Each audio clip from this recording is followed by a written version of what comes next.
பகவான் நரசிம்மர் எப்படி தோன்றினார் தெரியுமா? ஹிரண்யகசிபு என்ற அசுரன் கடும் தவம் செய்து பிரம்மாவிடம் ஒரு வரம் பெற்றான். அவனுடைய மரணம் மனிதனாலும் இல்லை, விலங்காலும் இல்லை, பகலிலும் இல்லை, இரவிலும் இல்லை, வீட்டுக்குள்ளும் இல்லை, வெளியிலும் இல்லை, எந்த ஆயுதத்தாலும் இல்லை என்று தன்னை யாராலும் கொல்ல இயலாத வகையில் வரத்தை வாங்கினான். அவன் தன்னைத்தானே கடவுள் என்று சொல்லிக்கொண்டு பகவான் விஷ்ணுவை வணங்கினால் கொன்று விடுவேன் என்று அனைவரையும் துன்புறுத்தினான்.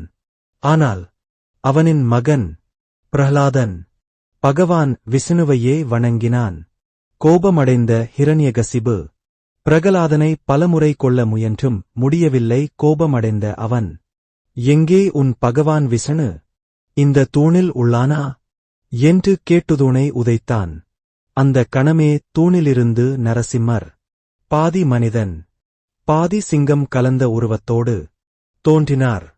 மாலை நேரத்தில் வாசல் படியில் தனது நகங்களால் ஹிரண்யகசிபுவை மடியில் அமர்த்தி வயிறை கிழித்து குடலை மாலையாக அணிந்து அவனை அழித்தார். இதை போன்ற தகவல்களை தெரிந்து கொள்ள நமது சேனலை சப்ஸ்கிரைப் செய்யுங்கள்.